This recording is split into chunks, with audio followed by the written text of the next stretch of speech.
Olá, graça e paz. Eu sou Valbiraci, mestre da IBGET, Escola Bíblica Getsemane. Sejam todos bem-vindos à nossa videoaula de hoje. E hoje nós vamos estar tratando de um assunto bastante delicado que está em mídia, na mídia social atualmente. E o assunto de hoje, como você já deve ter visto na capa do vídeo, é sexualidade e espiritualidade. Mas antes de nós começarmos a nossa aula, vou pedir para você se tornar um missionário digital. Como assim? Você se inscreva em nosso canal, deixe o seu joinha, comente e compartilhe. Porque toda vez que você faz isso, o YouTube entende que esse nosso assunto é bastante relevante e vai comunicar você toda vez que nós postarmos um novo vídeo em o nosso canal. Amém? Conto com você, fique conosco até o final dessa aula que você será bastante abençoado. Nosso texto áureo. Ele está em Efésios 5, 22 a 23, que diz assim, vamos ler somente o 22 e o 23. Vamos lá. Vós mulheres, sujeitai-vos aos vossos maridos, como ao Senhor, porque o marido é a cabeça da mulher, como também Cristo é a cabeça da igreja, sendo ele próprio o Salvador do corpo. Vamos falar sobre moral e ética, porque a moral e a ética aparece cada vez mais escassa nos nossos dias. A sexualidade tem sido tratada como um mero elemento hormonal e como um promotor de satisfação pessoal. O relacionamento desses valores, afeta a família e principalmente a parte espiritual e desperta e nos faz despertar para o pecado. E não vamos estudar esse assunto à luz das Escrituras. Amém? Porém, não há como negar a importância da sexualidade na vida de cada um, porque Deus nos criou como seres sexuados. Nós fomos criados para união, sexual. E em contrapartida, não podemos deixar de falar da sexualidade que nos conduz a uma vida de constante pecado. Pois é, a vida, essa relação de sexualidade está levando muita gente ao pecado. A sexualidade, quando entendida corretamente e associada à espiritualidade, produz a união e o relacionamento saudável entre as partes. Mas quando corrompida e deturpada, gera impurezas e até mesmo separações. Qual os dois caminhos a seguir? Vamos associar a sexualidade e a espiritualidade? Vejamos qual a resposta que encontramos na Bíblia, para esses questionamentos. Nós vamos falar a seguir. Primeiro ponto é sexualidade humana. Nossa fonte de fé prática é a Bíblia. Essa palavra nós podemos encontrar em 2 Timóteo 3, de 16 e 17. Por isso, nela está a base dos argumentos apresentados. Sendo assim, o primeiro passo é definir sexualidade humana como a criação de Deus, com o propósito de abençoar o relacionamento entre o homem e a mulher. A sexualidade humana é uma bênção concedida pelo Criador para desfrutar pela criatura, mas também em temor e obediência, para a sua alegria e até mesmo realização pessoal. Vamos falar agora um subtópico que é homem e mulher.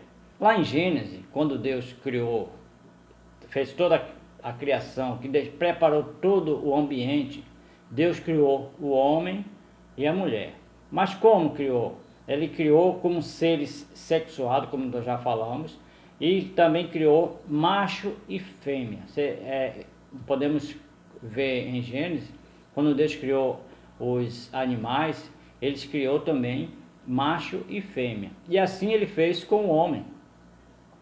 Né? E o versículo mais na frente, Deus criou o homem com um termo em hebraico, Adam, que significa humanidade, que significa, hoje a gente conhece como Adão, né? Adão significa assim, criação da espécie humana, o homem, né?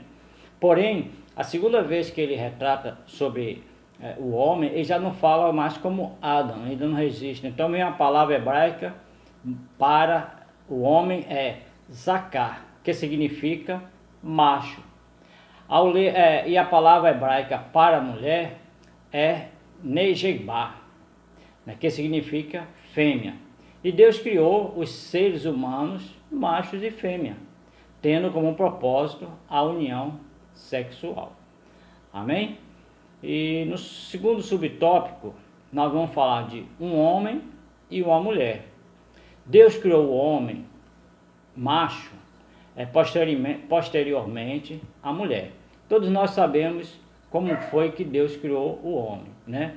O homem, Deus fez o homem cair num grande sono e tirou a costela do homem e fez a mulher para ser a sua auxiliadora.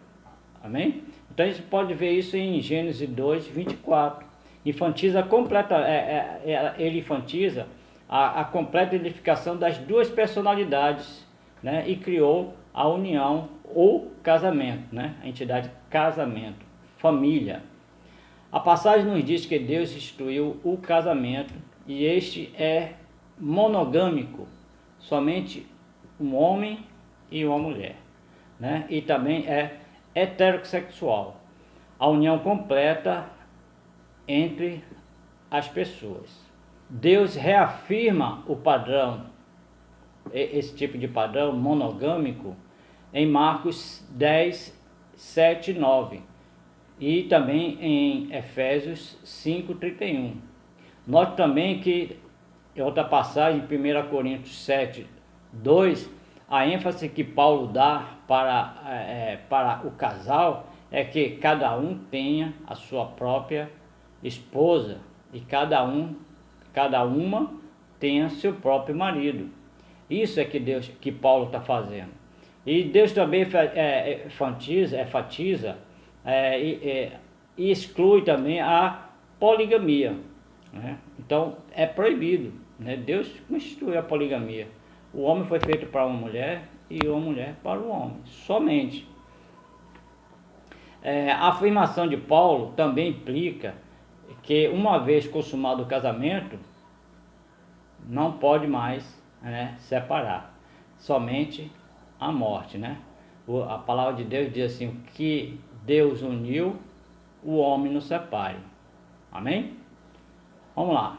No terceiro subtópico, nós vamos falar sobre nus e não envergonhado. Quem já leu e conhece bem em Gênesis, o homem quando foi criado, e a mulher também, eles estavam nus, e não tinham vestimenta para cobrir a sua nudez.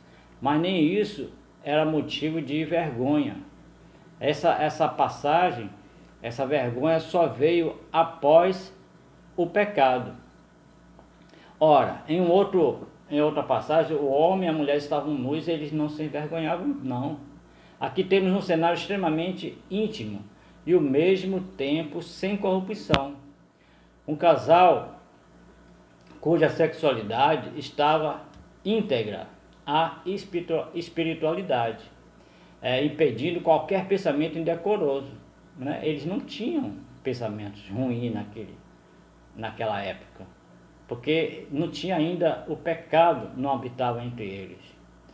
Você pode perceber que o erotismo não contamina a vida, o erotismo do pecado, esse sim contamina a vida, contamina o homem, porque a partir da queda do homem, ele percebeu que estava nu. Quando Deus procura Adão, onde tu estás? Ele diz, Senhor, ouvi a tua voz e tive medo, porque estava nus, né? Estava nu.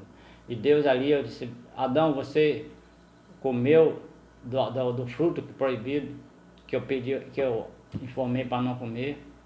E ele fala, a mulher que tu me deste de comer.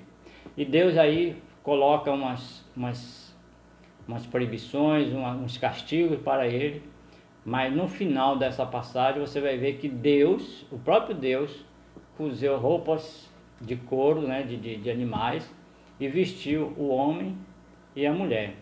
Olha que interessante. Então, para você observar que naquele período não tinha maldade. Amém? Só após o pecado que veio o homem a despertar pela parte do eros, né? A erotização do corpo, tanto do homem quanto da mulher. Amém? Nosso próximo ponto é a celebração do amor. Desde a criação, Deus vem criando uma relação entre a humanidade. Deus vem criando um relacionamento entre ele e a própria criação, né? Ele tem feito vários pactos de aliança. Nós podemos ver em várias passagens, em Gênesis, em Êxodo, em Deuteronômio. Deus está sempre procurando resgatar o seu povo, né? E leva bastante tempo até que manda o seu filho Jesus para nos resgatar. Porém, o casamento é um relacionamento entre a criatura de Deus e não pode fugir das premissas dessa aliança. A instituição do casamento foi Deus que criou. E um casamento só é cristão se realizado dentro da dimensão cristã. Na perspectiva da aliança, que nesse caso significa, além de compromisso entre as partes, a celebração do amor.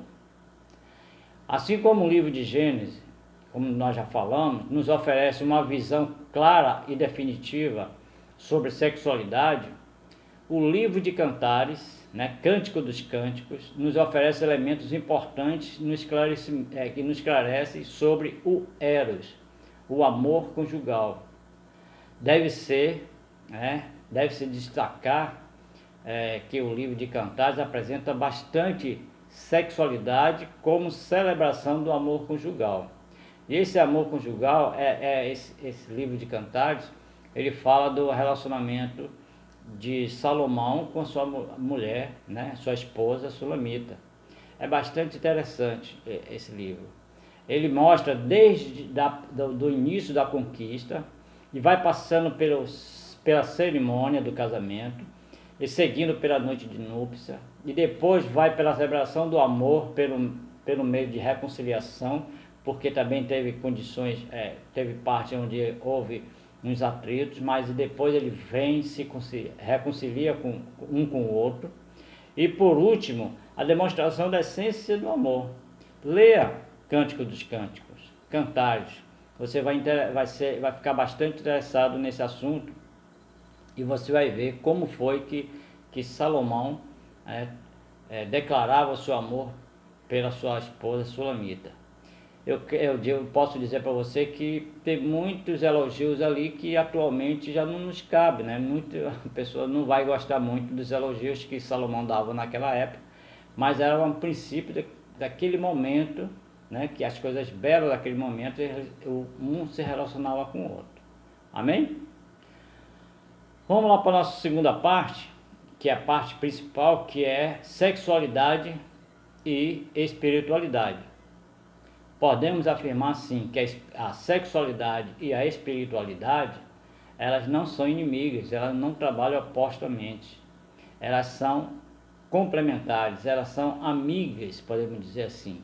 E de fato, não podemos separar os dois temas. A beleza da sexualidade só poderá ser percebida de verdade mesmo se houver também a espiritualidade integrada. Porém, infelizmente, os aspectos negativos e pecaminosos dominado nossa cultura de forma destrutiva para o homem, né? A sociedade, tanto a moderna como a antiga, transformaram a beleza da sexualidade em deusa, né? Que faz com que até a gente passe a adorá-la. E tem pessoas que até servem continuamente, né? Muitas pessoas até não, erotizar o corpo, né, para ser observado. Isso corrói a mente tanto do homem quanto da mulher. Mas não estou dizendo somente do homem e da mulher, não. É do homem e da mulher também. Amém? Mas para o crente, mas nós como crentes precisamos entender, em primeiro lugar, que foi Deus quem criou a sexualidade. Deus nos criou como um sistema nervoso para que possamos desfrutar dos prazeres delicados, né, e saudáveis para nós. Em segundo lugar, também a sexualidade faz parte do nosso indivíduo, mas ele não é maior, né, o alvo para o homem, não é simplesmente somente isso, né? Mas ele é uma forma de fazer com que o homem passe uma situação de satisfação, né? E para isso, em terceiro lugar, nos traz um prazer. A sexualidade foi projetada por Deus para fazer nós desfrutarmos desse prazer, mas também somente através do casamento. E para uma clara compreensão do quanto intimamente estão ligadas a sexualidade e a espiritualidade, examinemos aí alguns ministérios, tanto de Paulo quanto de Jesus. Vamos lá? Vamos lá. Jesus e a sexualidade. A dimensão do conhecimento de Jesus sobre a sexualidade é tão nítida e transparente, né, que transcendeu o conceito básico judaico sobre esse assunto. Para os escribas e fariseus, se o indivíduo se afastasse do pecado ou do adultério físico, ele estaria em santidade. Mas, porém, Jesus expandiu o conceito desse pecado e disse assim: olha só, qualquer que olhar para uma mulher com intenção impura no coração, já adulterou com ela. Isso você pode ler em Mateus 5:28. Cristo deixa claro, a intenção do coração é capaz de corromper a sexualidade pura. Para Cristo, a santidade moral vem além do físico, né, do contato físico.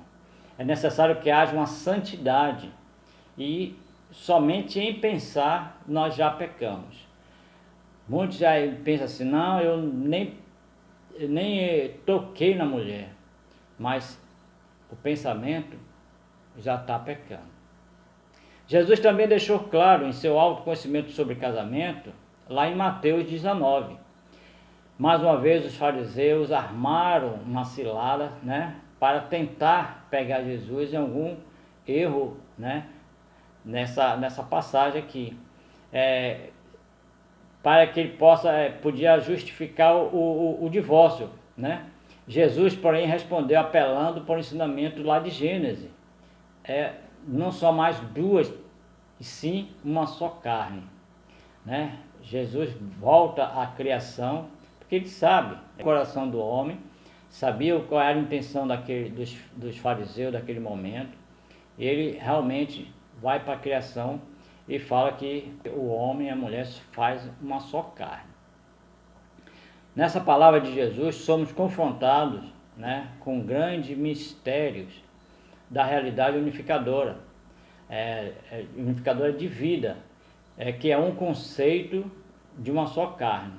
A união de duas pessoas, da união de dois indivíduos. Isso é que produz uma só carne. Os ensinamentos de Cristo deixam claro que a sexualidade não é um tema oposto à espiritualidade, não.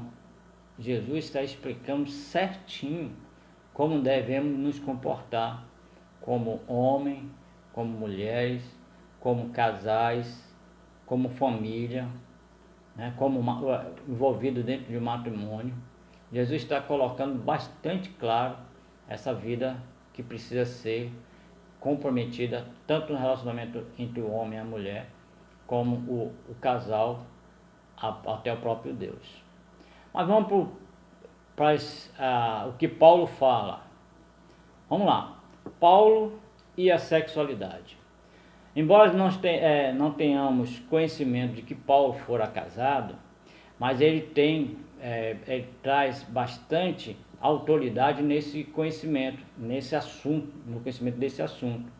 Ele, nos livros, nas cartas, ele vai tratar bastante sobre união, sobre casamento, sobre o comportamento do homem e a mulher, que o homem deve ter somente uma mulher só deve ter somente um homem, né? E ele vai tratar também sobre o casamento, sobre o relacionamento entre os jovens, os adolescentes, os velhos. Então ele vai tratar todo esse assunto bastante com sabedoria. Porém, Paulo honrou com excelência o matrimônio, quando comparou o relacionamento entre a igreja e Cristo, né? Lá você pode ver em Efésios 5, 22 a 33, como nós já lemos lá em cima. Ele não só cita o texto de Gênesis 2, 24, mas adiciona: grande é este mistério, mas eu me refiro a Cristo e a igreja. Fica claro que uma ligação muito íntima e espiritual entre o relacionamento de homem e mulher, como Cristo e a igreja. Não podemos deixar de citar o fato de Paulo ter indicado o relacionamento ao celibato. Em 1 Coríntios, primeira carta aos Coríntios 7, de 1 a 8, ele fala que ele se coloca, né, ele não é casado, mas ele fala: olha, aqueles que estão solteiros, que permaneçam solteiros. Porém, se isso vai fazer você pecar, que case, né? Então primeiro ele coloca uma condição de celibato, que permaneça solteiro. Porém, vai pecar, case-se. O que vimos até agora é que a celebração do amor ou da sexualidade está intimamente ligada à nossa vida espiritual. Conforme nós vamos ver, a vida espiritual realça, né, a sexualidade e a direciona. Nossa sexualidade interage naturalmente com a nossa espiritualidade. Não é separado, ela está sempre se relacionando uma com a outra. Nossa espiritualidade e nossa sexualidade entram em harmonia, né? Uma harmonia operacional de vida, né? Para o reino de Deus. Esse é o nosso testemunho bíblico. Amém? Sexualidade e espiritualidade não pode ser tratada como itens separados. Isso não é uma dicotomia, pois verdadeiramente não são. A sexualidade só será bem entendida e praticada se houver espiritualidade. Sua pureza depende do entendimento que tiver de sexualidade e espiritualidade. Leia Hebreus 13, 4 e discuta entre família esse sentido. Ele é digno de honra entre todos que sejam do matrimônio, bem como o leito sem mácula, porque Deus julgará os impuros e até mesmo os adúlteros. Dá uma lida no livro de Hebreus, para você dar uma clareada nesse assunto. Amém? Nós estamos chegando ao final da nossa aula e eu vou deixar para você a nossa aplicação pessoal. A sexualidade faz parte do projeto de Deus e o sexo é bênção de Deus no casamento. A expressão de amor e forma de comunicação, ambos se tornam uma só carne. O que Deus projetou para o homem, cumpre-se a obedecer. O padrão de Deus determina caráter santo e piedoso. O rompimento desses padrões implica em punição, né? Seja com relação ao ato sexual ou outra área da vida. É melhor obedecer a Deus e seguir as práticas e não seguir as práticas do mundo. Amém? Vamos estar orando. Feche seus olhos agora. Vamos estar em relação com o nosso Deus e agradecer a videoaula de hoje. Amém? Vamos lá. Senhor Deus, nosso Pai, te louvamos e te agradecemos, Senhor Deus, porque até aqui nos abençoou o Senhor. Obrigado, Senhor Deus, pelo entendimento do relacionamento entre homem e mulher, pelo relacionamento do matrimônio, pela constituição da família, que possamos, Senhor Deus, amar nossas mulheres, possamos, Senhor Deus, cada um amar o marido, amando a mulher amando seu marido, assim como Deus, como Cristo, amou a igreja. Abençoa cada um que participou dessa videoaula e aqueles que estão, Senhor Deus, ouvindo a aula de hoje. Abençoa, Senhor Deus, que cada um seja alcançado pela tua unção, pela tua bênção e que seja, Senhor Deus, complementados toda e qualquer falta que esteja passando esse lar, Senhor Deus. Abençoa, Senhor Deus, em nome do Senhor Jesus. Amém, amém. Shalom. Espero você na próxima videoaula do próximo domingo.